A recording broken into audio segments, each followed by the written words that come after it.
Քաղաքացիական պայմանագիր կուսակցության վարչության հարգելի անդամներ, վերահսկող հանձնաժողովի անդամներ, տարածքային կազմակերպությունների խորհուրդների հարգելի անդամներ, աշխատանքային խմբերի հարգելի ներկայացուցիչներ, սիրելի համակիրներ, հարգելի նվիրատուներ, ողջունում եմ բոլորիդ եւ ուրախ եմ ձեզ տեսնելու համար։ Այսօր մեր գալա միջոցառումն է, որը նվիրված է նախ Գյումրիում եւ Փարաքարում քաղաքացիական պայմանագիր կուսակցության նախընտրական ծրագրի հիմնադրույթների ներկայացմանը եւ մենք այսօր նաեւ դրամահավաքի գործընթացի ըստ էության այս փուլի ամփոփումն եմ կանում։ Ուզում եմ հիշեցնել, որ դրամահավաքը, որը այս տարի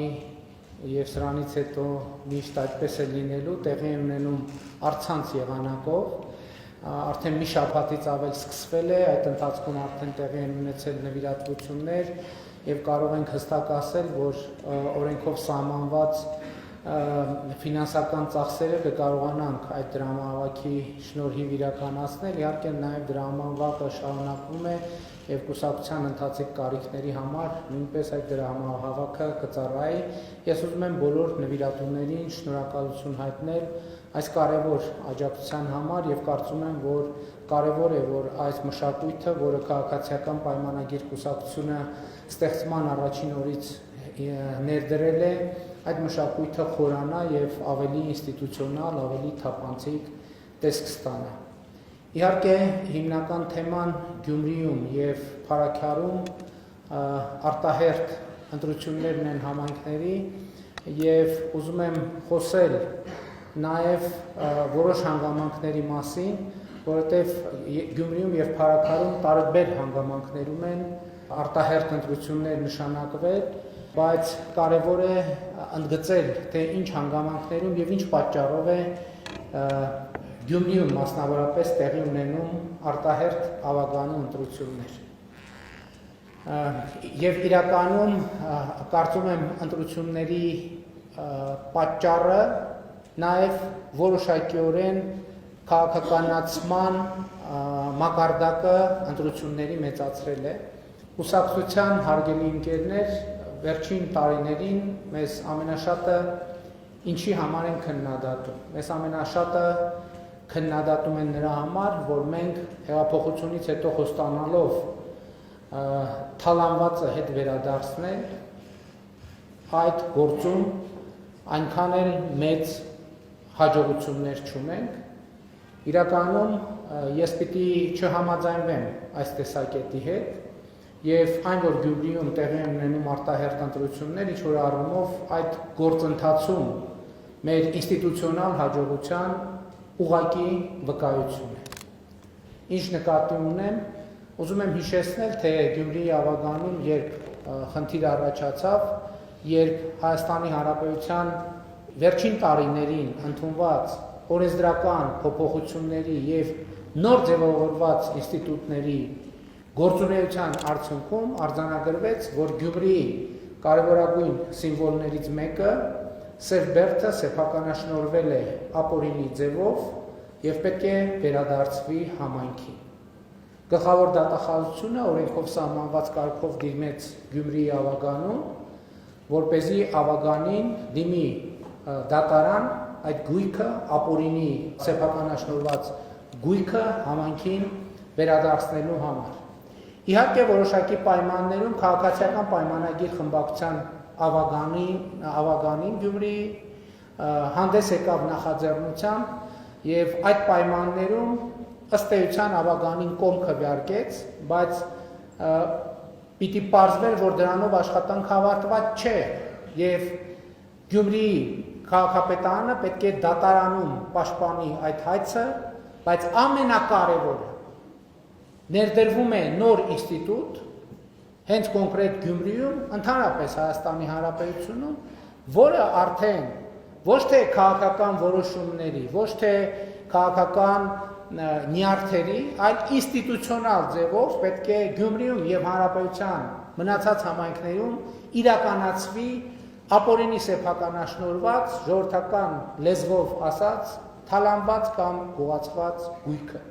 Ահա այստեղ է որ առաջացավ քաղաքական ճգնաժամ եւ ըստ էության Գյումրիի ավագանու մեծամասնությունը հրաժարական տալով հայտարարեց, որ ինքը հրաժարվում է սպասարկել այդ օրակարգը։ Սա է քաղաքական պատճառը, որ Գյումրիում տեղի են ունենում արտահերթ ավագանու ընտրություններ եւ ավագանու ընտրությունները տեղի են ունենում այն պատճառով, որ Գյումրիի ավագանին հռչակեց, որ ինքը հրաժարվում է գյումրեցիներից գողացված գույքի վերադարձի օրակարգը սպասարկել։ Սա շատ կարևոր է արձանագրելու համար։ Եվ այս ընտրությունները իրականում հենց այս համատեքստը եւ այս ենթատեքստը ունեն։ Բայց միջև այդ համատեքստին ու ենթատեքստին անդրադառնալը սա շատ լավ առիթ է, որպեսզի մենք ի վերջո համակարգված ձևով արձագանքենք այդ մեղադրանքներին։ Արդյոք մենք հետևողական ենք ժողովրդից թալանվածը վերադարձնելու ճանապարհին, թե այնուամենայնիվ մենք գնացել ենք այդտեղ կոմպրոմիսների, մեր քաղաքական կամքը նվազել է, մեր վճռականությունը նվազել է եւ մենք հետ քայլեր ենք արել։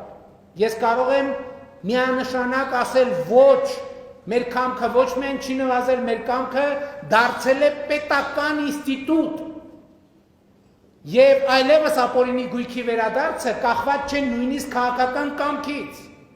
Դա այլևս իրավական գործընթաց է եւ վերջին տարիներին մենք մի քանի նոր ինստիտուտներ ենք ստեղծել, այսօր ես ուզում եմ արձանագրենք, թե ապօրինի գույքի վերադարձի քանի ինստիտուտ կա այսօր Հայաստանի Հանրապետությունում։ Դրանցից մեկը քրեական գործերով գույքի բռնագանձման համակարգն է։ Այդ համակարգով մենք արդեն իսկ ունենք բռնագանձված եւ պետությանը եւ ժողովրդին վերադարձված գույքեր։ Երկրորդ համակարգը պետական շահերի պաշտպանության համակարգն է, որով նույնպես այս տարիներին վերադարձվել են եւ հիմա էլ վերադարձվում են գողացված գույքեր, ապօրինի սեփակ կանաչնորված ապօրինի ձեռք բերված գույքեր։ Հաջորդը ապօրինի գույքի վերադարձի համակարգն է, որով արդեն Հայաստանի Հանրապետությունում կան օրինական ուժի մեջ մտած դատավճիռներ։ Հաջորդը համայնքային շահի պաշտպանության ինստիտուտն է,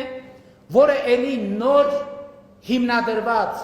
ինստիտուտ է եւ որով արդեն Հայաստանի Հանրապետությունում կան վերադարձված գույքեր։ Գիտեք, եւ սա շատ կարեւոր է արձանագրել, բայց կարեւոր է նաեւ պատասխանել մի կարեւոր եւ էական հարցի։ Իսկ ինչու ենք մենք գնացել այսպիսի երկար ճանապարհով։ Մի քանի պատճառով։ Առաջինը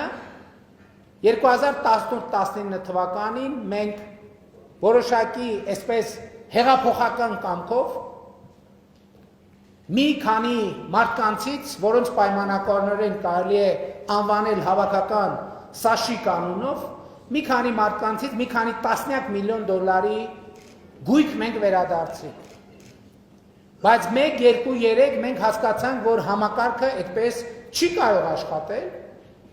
որովհետև շատերը հավաքական պայմանական Սաշիկից շատ ավելի խելոք է եւ նրանց իրենց գույքերը ոչ թե միտեղ են դրել մի մարդու անունով, այլ դրել են 10, 15 տեղ, 20 տեղ Հայաստանից դուրս եւ տասնյակ մարդկանց անունով։ Եվ հարկավոր է ստեղծել համակարգ, որպեսզի գնա այդ գույքերի հետևից, հատիկ, գնա այդ գույքերի հետևից, տեղորոշի, կոորդինատավորի, ստեղծի իրավական համակարգեր, որպեսզի մենք ոչ միայն կարողանանք այդ գույքերը վերադարձնել, այլև մեր երկրի իրավական, ժողովրդավարական, օրենքի գերակայության իմիջին վնաս չհասցնենք, դրանով չմեծացնենք մեր երկրի խոցելիությունները։ Եվ այսօր ահա հենց այս առիթով ես ուրախ եմ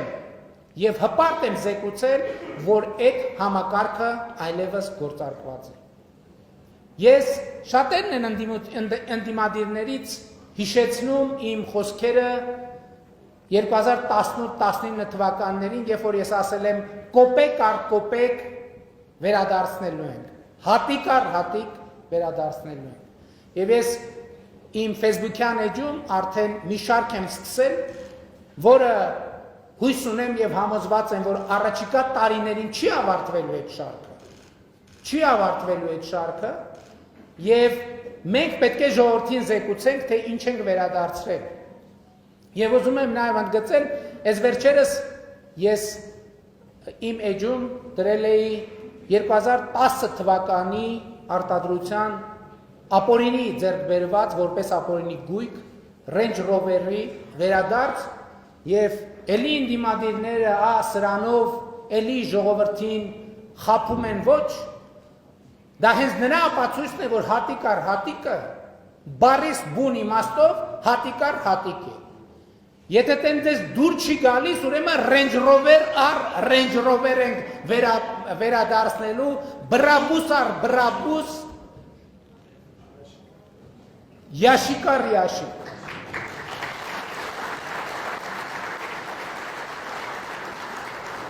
Բայց ինչ կապ ունի այս ամեն ինչը Գյումրիի ընտրությունների ծագումնաբանության եւ ընթացքի հետ։ Կապը շատ մեծ է, որովհետև նրանք, ովքեր արդեն ինքնահայտարարագրվել են Գյումրիի ընտրություններին մասնակցելու, նրանց մասնակցությունը ընդամենը ունի մի համատեքստ։ Նրանք դուրս են եկել իրենց գողացված գույքերը պաշտպանելու վերջին կռվին եւ վերջին ճակատամարտին։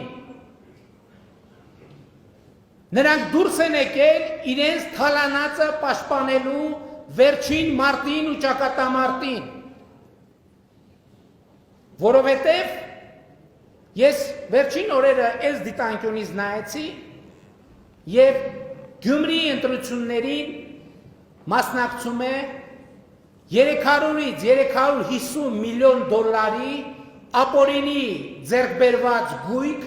որը սպասվում է վերադարձի Հայաստանի Հանրապետությանը եւ ժողովրդին ի սեփականություն։ Ընդ որում հայտնի են ումն են այդ գույքերը։ Դրանք Միշիկի գույքերն են, դրանք Վարդանիկի գույքերն են, դրանք Ռոբիկի գույքերն են եւ դրանք Սերժիկի գույքերն են։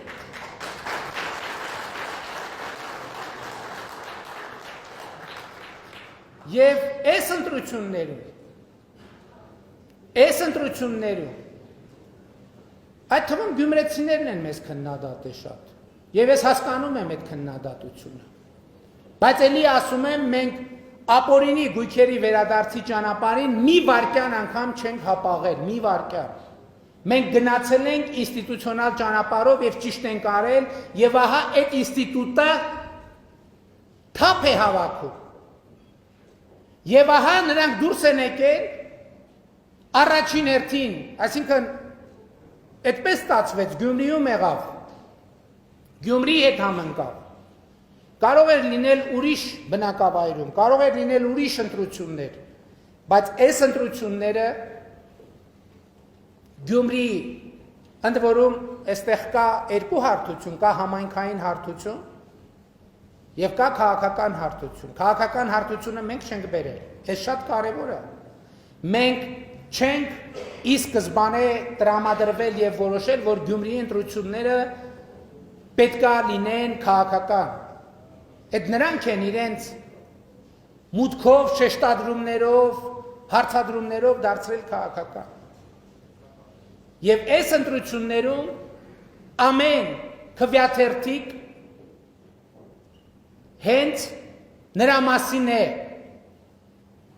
Արդյոք ժողովրդի կամքը թալանվածը վերադարձնելու ճանապարհին թուլացել է, թե չի թուլացել։ Քաղաքացիական պայմանագրի կամքը ոչ միայն չի թուլացել, քաղաքացիական պայմանագիրը ստեղծել է ինստիտուտ ժողովրդի համար, որ ժողովուրդը թալանվածը վերադարձնելու հնարավորություն ունենա, եւ այդ ինստիտուտը այսօր աշխատում է։ Ժողովուրդը պետք է որոշի արդյոք փայտ է մտցնում այդ ինստիտուտի անիվների գործունեության մեջ, թե այդ ինստիտուտին գործելու կանաչ լույս ու ճանապարհ է տալիս։ Եվ ուզում եմ ասել, այո, ցույց տրվեց, թե ինչքան աշխատանքներ են արվել Գյումրիում։ Ասվեց նաև, որ աշխատանքի մի մասն է։ Այո, դրանց մի մասը սուբվենցիոն ծրագրերով են իրականացվել, բայց ես ուզում եմ նաև ընդգծել, որ Գյումրիում 2017 թվականի համեմատ կառավարությունից ստացվող դոտացիաների թիվը կրկնապատկվել է։ 2 միլիարդ դրամից դարձել է 4 միլիարդ դրամ։ Մենք նույն թիվը փարաքարի համար չենք կարող ասել, որովհետև փարաքարը իրավակազմակերպական ձև է փոխել, այսինքն խոշորացված համայնք համադրելի չէ, բայց համայնքների տրամաբանությամբ նույնպես ավելացել է։ Եվ սա պատահական չէ, որովհետև 2017 թվականից 2017-ից, այսինքն հեղափոխությունից ի վեր 2024 թվականի արդյունքները արդեն փաստացի ամփոփված են եւ պետական բյուջեի եկամտային մասը 100%-ով ավելացել է, այսինքն կրկնապատկվել է։ Այսինքն հասկանում եք, մենք Հայաստանի Հանրապետության բյուջեն կրկնապատկել ենք, բայց այդ կրկնապատկելն էլ մի հատ հասկանանք ինչ է նշանակում։ Դա նշանակում է պլյուս 3 միլիարդ դոլար։ Պլյուս 3 միլիարդ դոլար։ Եվ այստեղ շատ կարևոր է անդրադառնալ մի հարցի, որովհետև այսօր էլ մեր ընդդիմախոսները իրենց հոգեզավակների բերանով ասում են, ինչ անենք, որ Գյումրիի դոտացիան կրկնապատկվել է, ինչ անենք, որ Հայաստանի պետական բյուջեի եկամտային մասը կրկնապատկվել է։ Կարող է Նիկոլը իր հոր տնից է բերել այդ փողերը։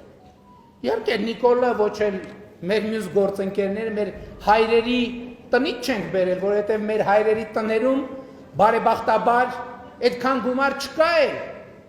Բայց շատ կարևոր է արձանագրել, որ մենք այդ այսօղների հայրերի տնից ենք բերել այդ գումարները։ Ավելի ճիշտ կլինի ասել այդ ասողների պապաների տնից ենք բերել այդ գումարները։ Եվ պետական, ոչ թե անձնավորված, ոչ թե ՔՊ-ի հեղափոխական խմբերը մտել են տներ ճամպրուկներով լցրել, վերցրել, այլ դա մենք բերել ենք ինստիտուցիոնալ ձևով, ինստիտուցիոնալ քաղաքակիրթ ձևով։ Եվ համակարգը, որը մենք ստեղծել ենք, այնքան խորն է այլևս մտել այդ մարդկանց պապաների տները, որ դուրս չի գալու հետ, մինչև Հայաստանի ժողովրդից գողացված վերջին հատիկը չվերադարձվի։ Գյումրեցուց գողացված, Երևանցուց, Վանաձորցուց, Կապանցուց, Մեղրեցուց եւ այլն եւ այդպես շարունակ։ Եվ ես ուզում եմ,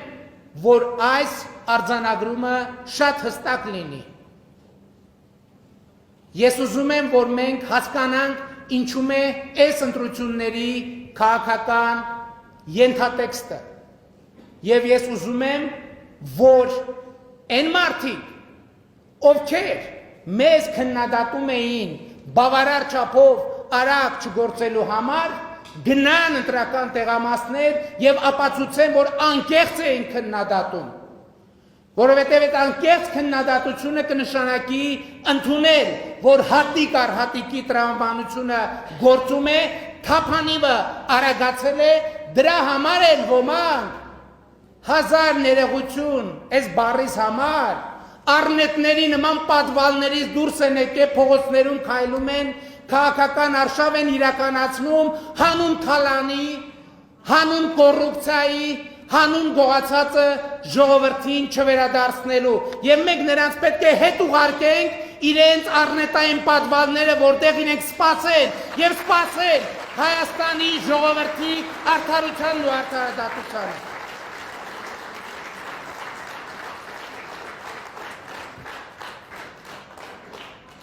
Հիմա քաղաքային համատեքստի մասին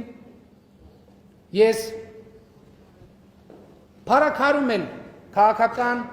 Այս նույն ենթատեքստը իրականում կա, բայց այդքան վառ կերպով արտահայտված չի։ Բայց ես այսօր ուզում եմ նաև քաղաքային համատեքստին անդրադառնալ, ընդ որում քաղաքային համատեքստին անդրադառնալ այդ մասին շատ բան չասելով։ Ինչու՞։ Որովհետև կա առանձնահատկություն։ Գյումրիի ավագանի ընտրությունների առնվազն առաջնորդող հատվածը, Փարաքարի ավագանու ընտրությունների առնվազն առաջնորդող հատվածը, ես նկատի ունեմ քաղաքացիական պայմանագիր կուսակցության համամասնական ցուցակի։ Գյումրեցին է որոշել, ժողովուրդ ջան։ Մենք չենք որոշել։ Մենք չենք որոշել, որ Երևանում քաղաքացիական պայմանագիր կուսակցության վարչությունում կամ կառավարության սենյակում նստած չենք որոշել, այս մեկը թող առաջինն լինի, այս մեկը երկրորդ, այս մեկը երրորդ, այս մեկը չորրորդ։ Դա որոշել է Գյումրեցին։ Գյումրեցին է որոշել, որ Սարիկ Մինասյանը պետք է լինի Գյումրիի քաղաքապետի պաշտոնակատար։ Փարաքարցին է որոշել, որ Լուդվիգ Գյուլնազարյանը պետք է լինի Փարաքարի համայնքի ղեկավարի պաշտոնակատար։ Ընդ որում ես ուզում եմ Փարաքարի արտահերթ ընտրությունների հանգամանքներին էլ վերադառնալ։ Մենք նաև Փարաքարում գիտեք, որ պարոն Գյուլնազարյանը ընտրված էր կոալիցիոն հուշագրի գործունեության ընթացքում, բայց նաև մենք եւ նաև պարոն Գյուլնազարյանը ինքը քաղաքական կամք ցուցաբերեցինք, որպեսզի նաև ինչ որ առումով բարեվարկության մի նոր ստանդարտ դրեցինք, որ երբ որ պաշտոնյայի անունը ինչքան արդար, ինչքան անարդար, բայց տվյալ դեպքում տեղի էր ունեցել մի իրավիճակ, որը անհրաժեշտ էր պարզաբանումներ տալ, եւ այն, որ իշխանության թիմի ներկայացուցիչը այդտեղ հայտնվել սխալ պահին, սխալ տեղում, այդ հետո պետք է բանարվեր, պարզվեր, որովհետեւ այդ պահին պարզ չէր դա։ Եվ պարոն Գյուլնազարյանը հրաժարական տվեց եւ տեղի ունեցավ օբյեկտիվ քննություն եւ նախ ես ուզում եմ պարոն Գյուլնազարյանին շնորհակալություն հայտնել այդ որոշման համար, որովհետեւ հասկանալիորեն դա հեշտ որոշում չի եղել։ Բայց նաև ուրախ եմ ու հպարտ եմ մեզ համար, որ ի վերջո պարզվեց, պարզաբանվեց, ապացուցվեց, հիմնավորվեց, որ իրականում իրոք սխալ պահի, սխալ տեղում է հայտնվել, եւ մենք եւ կուսակցությունը ըստ էության այդ իրադրության դատը հանձնեց փարաքարցիներին, որովհետեւ այդտեղ իրավական դատի տեղ չկար, կար քաղաքական դատի տեղ, եւ մենք այդ քաղաքական դատը ըստ էության հանձնեցինք փարաքարցիներին եւ փարաքարցիները կայացրին իրենց որոշումը եւ նաեւ փարաքարցիներին մեր սիրելի ուզում եմ դրա համար էլ շնորհակալություն հայտնել եւ ընդ որում մեր ցուցակի առաջին հատվածը առաջին 5 հորիզոնականը ձևավորվել է գյումրեցիների եւ փարաքարցիների ընտրությամբ Եվ ես ուզում եմ ասել, որ ըստ էության այս ընտրություններում գյումրեցիները պիտի ընտրեն իրենց ընտրածների։ Գյումրեցիները եւ փարաքարցիները պիտի ընտրեն իրենց ընտրածի։ Մենք չէ, որ որոշել ենք, որ այսինքն մենք որոշել ենք առաջարկ անել գյումրեցիներին եւ փարաքարցիներին, փարաքարցիները եւ գյումրեցիները որոշել են թե ով պիտի լինի տեխնացուն։ Եվ հետևաբար այսօրվա միջոցառումը, որը մենք ասում ենք, որ այսօր քաղաքացիական պայմանագիր կուսակցության ցուցակների եւ տեխնացուների ներկայացման գալա միջոցառումն է, սա ինչքան քաղաքացիական պայմանագիր կուսակցության տեխնացուների ներկայացումն է, այնքան էլ գյումրեցիների եւ փարաքարցիների ընտրած տեխնացուների ներկայացումն է եւ սա մի նոր ինստիտուտ է հարգելի ներկաներ ներդրվել Հայաստանի Հանրապետությունում։ Խոսքը այդ նախնական ընտրությունների մասին է եւ ես ուրախ եմ, որ դա ներդրվել է։ Բայց նաեւ հետեւյալն եմ ուզում ասեմ, այստեղ մենք ցույց ենք տալիս թվերով, կիլոմետրերով, քառակուսի մետրերով, թե ինչ է արվել Գյումրիում եւ ինչ է արվել Փարաքարում։ Բայց այնուամենայնիվ կան բաներ, որոնք առնվազն ոչ պակաս կարևոր են, բայց դրանք հնարավոր չի ցույց տալ թվերով, կիլոմետրերով եւ քառակուսի մետրերով։ Դա ազատությունն է, սիրելի ներկաներ։ Դա ընտրելու ազատությունն է, դա որոշելու ազատությունն է։ Որովհետև այս ընտրությունները ունեն նաև ուրիշ համատեքստ։ Այս ընտրությունների համատեքստը հետևյալն է, որքանով է քաղաքացին պատրաստ, որպեսզի համակարգ էսպայից սկսի զարգանալ այնպես, որ ինքը չի որոշելու, այլ իր փոխարեն որոշելու են եւ ինքը իրեն փորձ են անելու վերապահել ընդամենը դակողի դեր։ Ինչը մենք տեսել ենք, բայց ես ուզում եմ էտել մենք արձանագրենք, որ 2018 թվականից ի վեր որևէ մակարդակի ընտրություններում փակված են, չեք զգում, այսօր չկա այդ վերնագիր, եկեք գնանք նախկինում տեղի ունեցած բոլոր ընտրությունների, նախորդող շրջանների, վերնագրերի, տեքստերի, հարցազրույցների մոնիտորինգ անենք։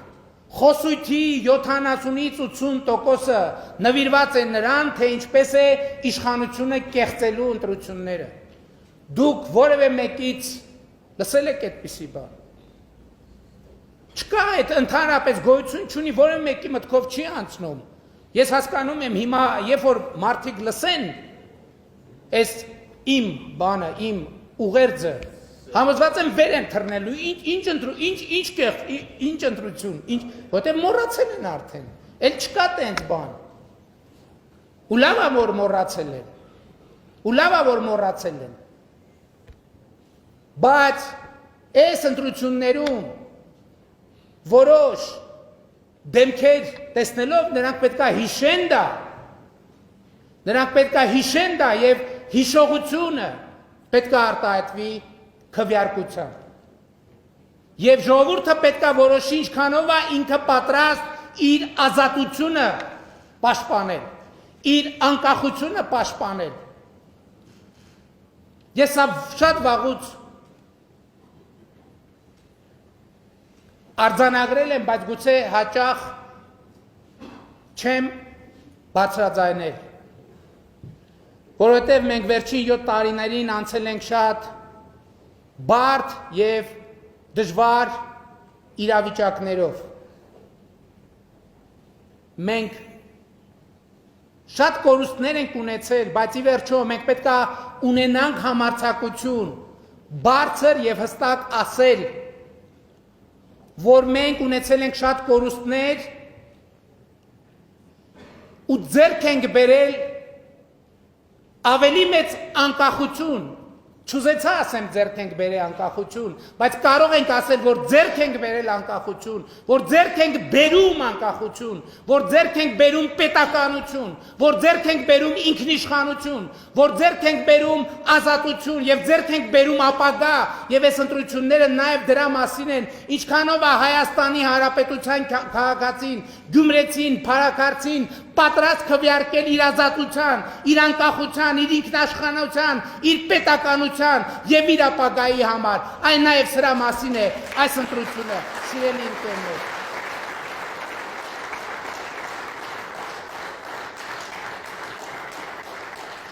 Եվ նաեւ այս իմաստով, այս ազատության իմաստով ենք մենք սարի պես կանգնած եւ Գյումրիի թիկունքին եւ լեռան պես կանգնած, այսինքն քարի պես կանգնած, Փարաքարի թիկունքին, բայց այս ամեն ինչը ասում եմ արձանագրելով, այս ամենով հանդերձ Գյումրեցու եւ Փարաքարցու որոշումը մեզ համար օրենք է, վիճարկման, քննարկման ոչ ենթակա։ Գյումրեցու ասածը, Փարաքարցու ասածը այս ընտրություններում, մյուս ընտրություններում Հայաստանի Հանրապետության քաղաքացու ասածը մեզ համար օրենք է եւ մենք այսօր այստեղ ենք, վաղը այստեղ ենք լինելու, այդ օրենքը պահպանելու, պաշտպանելու եւ զարգացնելու։ Փառք նահատակներին եւ կեցցե Հայաստանի Հանրապետությունը, կեցցե Գյումրին, կեցցե Փարաքարը։